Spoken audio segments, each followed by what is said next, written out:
So UFC 316 just wrapped up, and we're all looking forward to the better card that is UFC 317, Topuria versus Oliveira.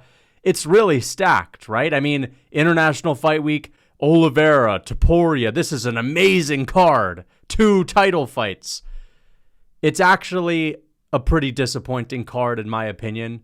And I know I'm always ragging on these cards, but this is being massively overrated. And I'm going to talk about why this card is being massively overrated. We just lost Manel Kape, who pulled out. This is like the 10th time this guy has pulled out of a UFC fight. We'll talk about why he pulled out. And to replace him is Joshua Van. All right, Joshua Van is on a hot streak right now in the UFC. And this is exciting, don't get me wrong. I mean, he was in talks to fight Brandon Moreno after his last win over Bruno Silva the other day, but this is just not as good of a fight. I know I just said that Joshua Van had a better performance against Bruno Silva than Manel Kape and whatever. Joshua Van's takedown defense is good, but Manel Kape is craftier, he's more experienced, he's in his prime, and he's just got more aura. I know that Joshua Van is a sick fighter, don't get me wrong. I much preferred the Manel Kape fight. I think it is a downgrade. It's not like, oh, Joshua Van's getting off the couch and he's taking this on short notice. Like, he's ready to go. He clearly wants to fight as soon as possible. But I can't be the only one that preferred the Manel Kape fight, that felt like that was going to be a little bit more competitive. Manel Kape has, as I said, he has more aura. He just does. Okay, he does all the emotes, all the showboating. It makes for a bigger fight feel. And he's always going to talk some shit. And we'll get to that. But I also want to talk about this.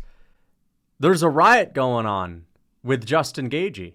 I don't know if you guys are aware of this. I know we're all aware of the riots that are going on in LA right now, but this is another riot that needs to be shut down. And that is Justin Gaethje being delusional, okay?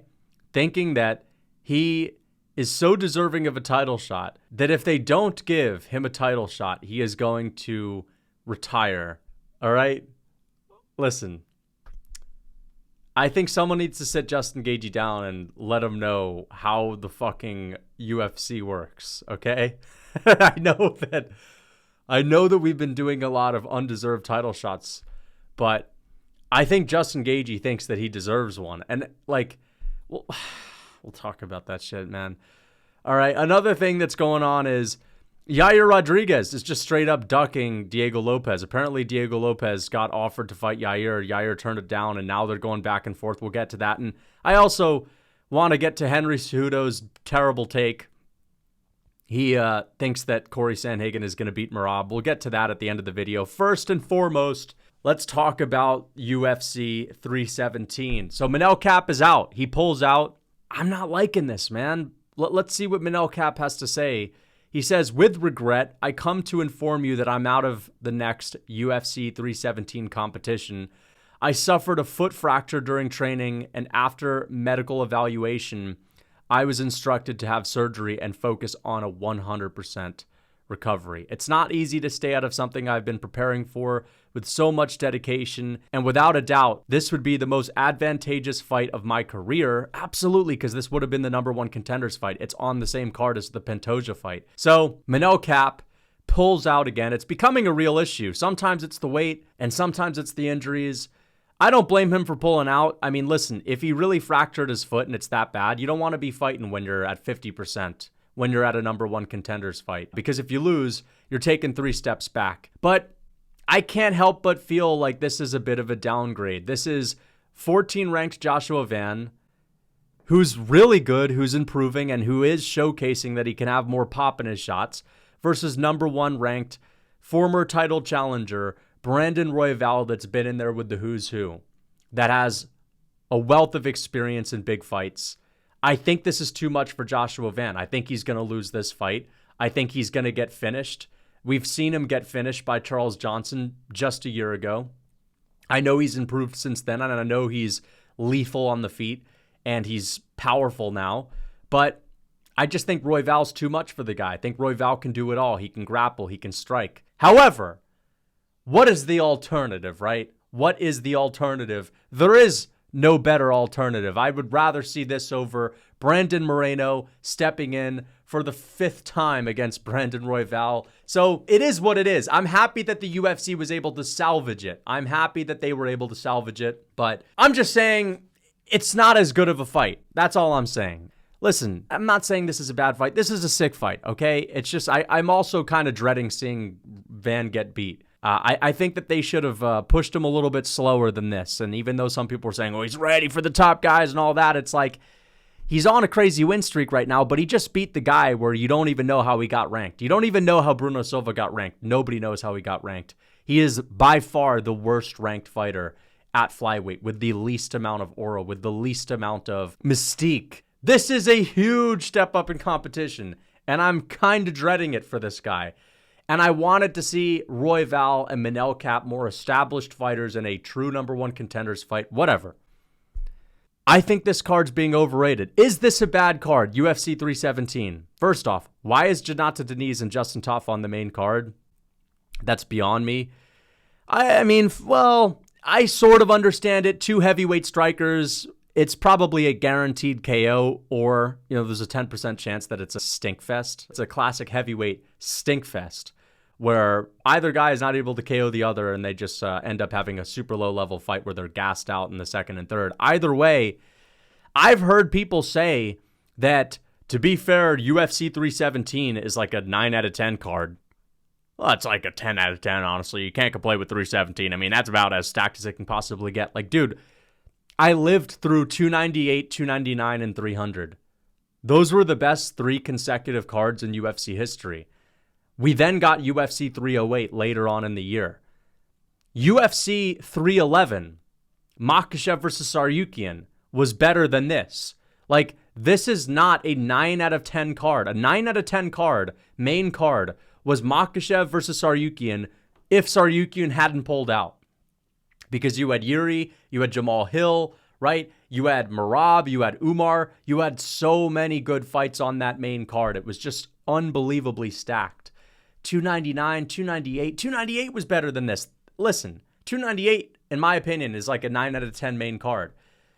I'm going to say this is like a 7.5 if we're being objective. The reason why people are saying that this is like unbelievably stacked is because we've been conditioned with horrible fight nights and totally mediocre, sometimes dog shit pay-per-view main cards, such as the Australia card we got earlier this year, or even the Bilal Muhammad JDM card, and then the O'Malley card. I mean, think about it. We had the Australia card, Strickland and Duplessis, which was terrible. I was one of the worst main cards ever. Then we had JDM versus Bilal, which was, again, a pretty understacked card. But things are getting slightly better. O'Malley and Merab is a slightly better card. Patchy Mix definitely gave it some life. I think Patchy Mix versus Batista was way better than Chito Vera versus Batista. Either way, they've been conditioning us with mid pay-per-views and shit pay-per-views, so that instead of actually giving us unbelievably stacked cards, which is what I kind of want for International Fight Week. Listen, I don't want to be the guy complaining. I'm just saying, isn't International Fight Week supposed to be a little bit better than Janata Deniz versus Justin Tafa? They're giving us a decent card, which is, again, in my opinion, 7.5, 8 out of 10. I think this is like a 7.5 card for what the standard should be. But because we've been getting shit, this is unbelievably stacked. This is just an okay card. It's like a good card. I'm not going to say it's mid. Let's not sit here and say it's stacked. An International Fight Week should be stacked. Every freaking pay-per-view should be good. This should be the May card. You know how every single May we have like a pretty shitty card for a pay-per-view, or, April was very good. 314 was pretty good. But February, we always have a mid card. May, we always have a mid card. This is the kind of card they should have for February and May. This should be like the baseline standard. Yep, this is just going to be a regular ass pay-per-view. This is not worthy of International Fight Week. It's just not. The main event is worthy of International Fight Week. I'm not going to say it isn't. I love the co-main event. That is worthy of International Fight Week. Costa Kopylov, International Fight Week. But Janata Deniz, man.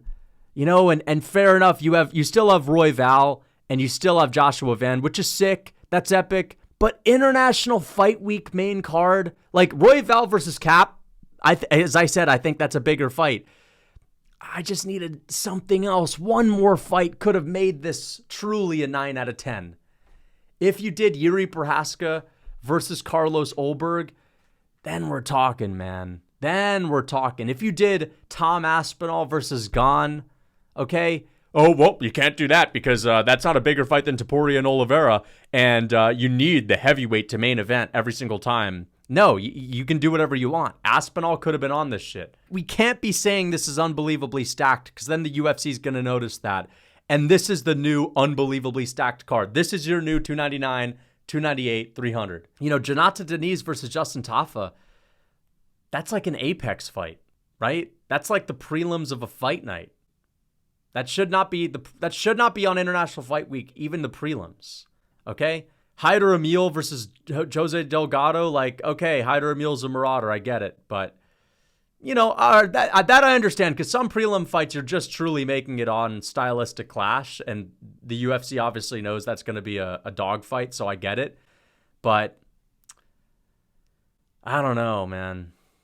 You can really do mental gymnastics to convince yourself that this is a 9 out of 10 card. You can jump through all the hoops and ladders when trying to explain it. I just can't lie. This is just not that great. And you can't come at me and say, dude, relax, just because it's not stacked. Like, why are you expecting International Fight Week to be stacked? Because it's supposed to be one of the biggest cards of the year. They always hype up International Fight Week.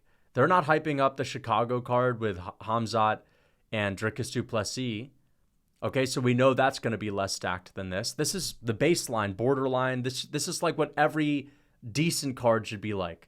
So what does that mean for Holloway and Poirier? What does that mean for Khamzat du Plessis? It means it's going to be even worse than this. That's what I'm saying. We should get great cards. Why can't they give us great cards? Why can't we get 299s? We've had 314. Arman Sarikian pulled out of the first one, but you know, we've really just had two good cards on paper this entire year. And this is barely the third. Henry Cejudo just refuses to pick Merab in fights. I mean, I don't know. Maybe he picked Merab against O'Malley. I think he probably did pick Merab against O'Malley, but he thinks that Cory Sandhagen beats Merab. And I'm not here to call him out and say, how dare you pick against Merab and disrespect him. Like, it's not disrespectful to pick against Merab. I just think that how can you see what Merab's been doing to all of these guys and genuinely think Sandhagen's going to beat him? Like, I think it's because Henry Cejudo is one of these X's and O's kind of guys, chalkboard type of guy. And, you know, he's going in there, he's fighting Merab, and he's like, I just don't think he can deal with my wrestling. You know, I have the Olympic gold medal. I have the X's and I have the O's. And on the chalkboard, it says that the Olympic gold medal trumps that guy's, failed takedown attempts. And I just think I'm just going to be too much for him. Aljo's a Division II wrestler. I'm just going to be too much for him. And then he loses those fights. There are people that are too caught up into, I'm not going to say the beakers and test tubes, but even though I just did, even though I always say that, but they're just too caught up in the X's and O's, dude. Merab's not fucking winning just because his technique is improving. Although his technique is improving, his wrestling is getting even better, and his striking is getting even better, and his submission game is getting better. But take all of that away, and Merab still is just built different. Like, how the fuck are you picking Cory Sandhagen? I'm sorry. Okay? Like, you're really just banking on a trick shot situation. Like, a Modern Warfare 2 Rust trick shot, Cory Sandhagen inverted triangle. The one that he hit TJ with, where he flying knees TJ goes for a single leg, and Cory Sandhagen's in on an inverted triangle. If you ain't submitting TJ with that, you're not submitting Merab. Okay? Let's hear what he says. He says, if Merab beats Sandhagen in this fight, yeah, I'm going to put him at the pound for pound best fighter in the world. 100%. And I agree with that. I think, how could you not? If he beats Sandhagen, dude, I'm just going to say it now. I'm going to make another GOAT video after 317, but Merab's literally 2 fights away from being the GOAT. That's all I'm saying. But either way, he says 100%. But that being said, check this out. As much as I complimented Merab, he says, I don't think he beats Sandhagen.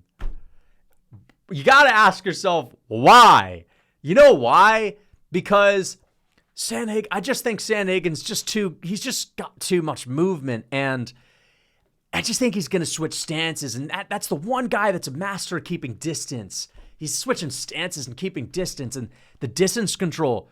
Kush, because he calls Kamaru Usman Kush. The distance control, Kush. Right? And then he's got, we saw what he did to Umar. Of course, Sandhagen's pretty crafty when it comes to his get-ups. I get that. But come on, guys. Sandhagen can have all the skills in the world. Okay? What is that going to be? One round of success? What happens in round 2, 3, 4, 5? Okay? When Merab is just too built different. All right? Sandhagen said in a freaking interview, I know Bedtime mentioned it, so I checked it out. Sandhagen was asked, how do you beat this guy? And he was like, you got to knock him out. Got to knock him out. Like, I don't know about you guys, but when I hear Sandhagen, who is the technical guy, who is the switch stance guy, all right, who's the, fight the hands guy, super technical takedown defense, Granby roll guy, I don't like to hear that he's banking on a big old gnarly KO, a big old overhand or a meaty hook. I don't like that is what this guy is going to rely on to win. It doesn't make me confident in his chances. Sandhagen wins fights by poking and prodding and parrying and switching stances. This ain't the Sandhagen that was the warmonger from back in the day, even though he did have a little bit of that energy against Figueiredo. He was really landing hard ground and pound shots, and he looked dangerous on the ground. I guess what I'm saying is, Sandhagen, I'm not saying he's got pillow hands. I'm not saying that, because he has some thud. We saw him drop TJ Dillashaw. We've seen him hurt people with punches. I would say he's average power, but if O'Malley's hitting Merab and not knocking him out, if you've got Cejudo, who's got the short stocky style, the freaking quick twitch ability, and Marlon Moraes and all these guys, I just don't think Sandhagen is this big KO threat. I'm sorry. How are you picking Sandhagen to beat Merab? It's not even like Sandhagen can't win. It's just, you can't give him the better chance, though. You can't think he has a better chance, okay? You really have to do mental gymnastics. That's why I come back to the X's and O's thing. You can only pick Sandhagen if you're just too caught up into the X's and O's, okay? And you forget you're in a fight. Either way. I'm not saying Sandhagen can't win. He could pull something off, and I think that it could be a Cinderella story. If Sandhagen goes out there and fucking chokes out Merab Dvalishvili just because he's that much more technical than everyone else, and he's training the perfect choke, and he just is that one little opening that no one else is able to see because he's been studying. I think Sandhagen is the kind of guy to be able to do it. I do think he's the kind of guy to be able to. But that's like a 20% chance. That's like a 15% chance, guys. All right? And I think it's clear at this point that Merab's not one of these guys that's going to get comfortable as champ. Merab said in an interview today, he was like, I just want to give every last bit of effort possible.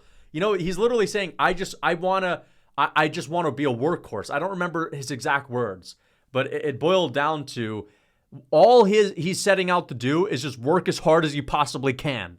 And that whatever the fuck Merab says, he means. All right? Because, this guy doesn't speak in riddles.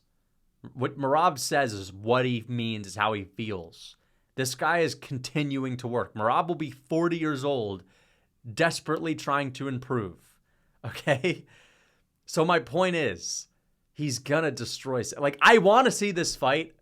I've heard some people say that they prefer the Umar matchup because, let's be real, Umar is the real and only test. And it's like, yeah, but title fights shouldn't just be based off of the hardest stylistic matchup. Sometimes we just want to see a fresh fight, Moreno could technically be the toughest stylistic scrap for Pantoja, even though I don't think he necessarily is, but he's definitely one of them. That doesn't mean that, okay, Moreno's just going to take an L and you're going to feed him back to Pantoja every single time just because that's a easier fight than, Royval, right? They did Pantoja Moreno, and then they did the Royval rematch with Pantoja, and Royval was an easier fight. You go to the fresher matchup. At flyweight, it's kind of difficult because there is not a lot of fresh matchups, but you get my point. Sandhagen has been at the top of the bantamweight division forever. We know he's really good, right? He's a forever top 5 bantamweight. Even if he's not top 3, he's always in the top 5. He's a great fighter. We'd like to see this guy get a crack at the belt. We don't need to just see the toughest stylistic matchup every single time, no matter what. Okay? Because then, what if Umar loses but makes it close again? You're going to do him in a trilogy? Yep, we just need to see a tough fight every single time. Like, sometimes I kind of want to see the Pereira versus Jamal Hill type of fights, where Pereira goes out there and just gets himself an easy KO. Sometimes I just want to see Pereira versus Prohaska 2 type of fights, even though I hated to see Prohaska lose because I love Yuri Prohaska, and I'm a fan of Pereira too. I just, I don't like seeing Yuri get brutally KO'd, but you get my point. We like seeing master classes too, and this is not a Kaya Sukuda Pantoja situation where, Merab's being fed some dude from Bellator or whatever. Like, he's fighting Cory Sandhagen. Like, Cory Sandhagen's gonna be good enough to at least put up a bit of a freaking. I can't even say a fight because I don't know if Sandhagen's gonna put up a fight, but he's going to put up an effort for sure. He's going to put up an effort. Everyone in the top 5 will at least put up an effort. Even O'Malley put up an effort. But you know what? I thought that fight was entertaining. I like seeing dominant fights every once in a while. And Cory Sandhagen, that's an impressive name to dominate. Like, not many people dominate Cory Sandhagen. Umar kind of schooled him on the feet, but I wouldn't say it was a domination, right? If Merab goes out there and dominates a name like Cory Sandhagen, that's really insane to see. He just did it to O'Malley, which was insane to see. Let's see if he can dominate Cory, because I don't think he's going to dominate Umar, and I kind of want to see Merab have some dominant fights right now. You know what I mean? And as I said, I don't think he's the GOAT if he beats Sandhagen, but one more. Dude, this guy might literally be the fucking GOAT of the sport. So either way, let's talk about Yair versus Diego Lopes. So Diego Lopes claims that he got a call from Hunter Campbell saying that Yair refused to fight him at UFC Noche, which is now no longer a pay-per-view, thank goodness, which means that we're probably not going to get Yair Rodriguez versus Volk.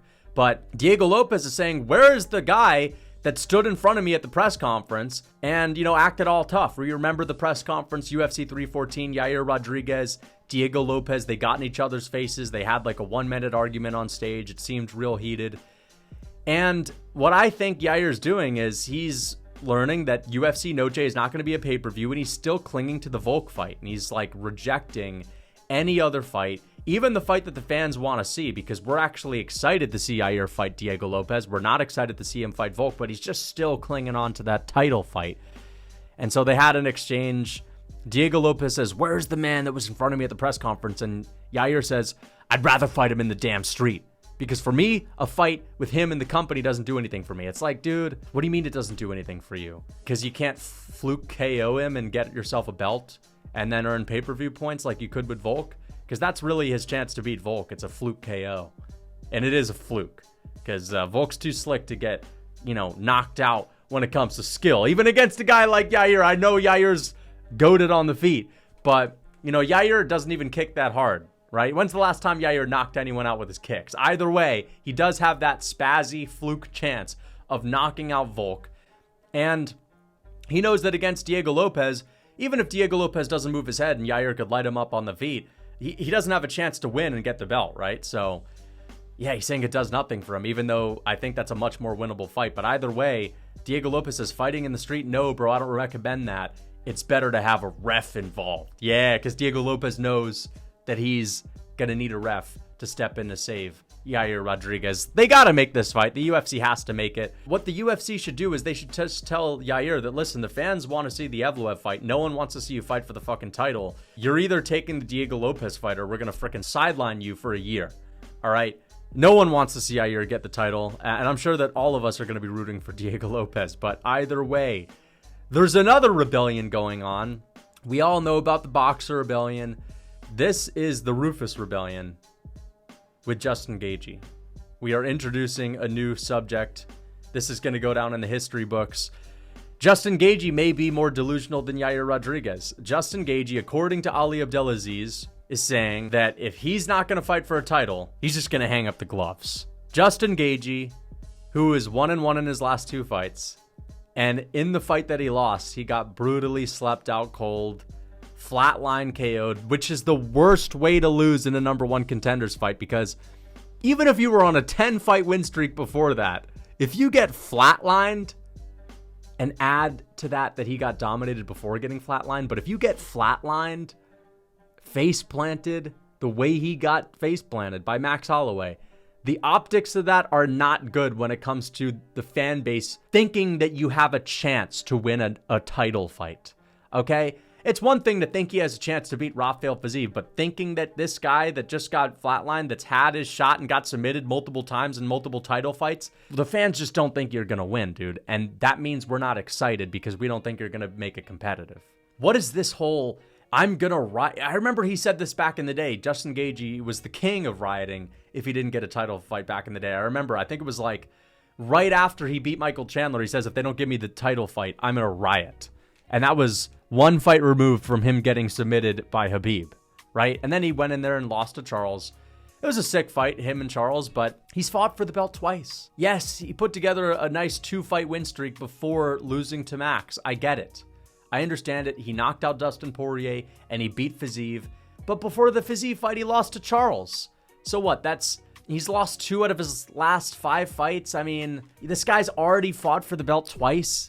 I'm not thinking that Justin Gaethje should be fighting for a belt next. I think that if Gaethje wins another fight, then we can talk. If Justin Gaethje goes out there and knocks out Arman Tsarukyan, which would just never happen, but if he goes out there and KOs Arman, or he goes out there and fights Dan Hooker, I'm trying not to say Paddy Pimblett because I just don't want to put that fight into the universe. I really don't want Gaethje versus Pimblett. I want Pimblett to fight someone that's actually in their fucking prime. But if Gaethje goes out there and knocks out Dan Hooker and he's on a 2-fight win streak, then we can talk, okay? You just beat Rafael Fiziev, who took the fight on a week's notice, and you already beat him before, and both fights were razor close.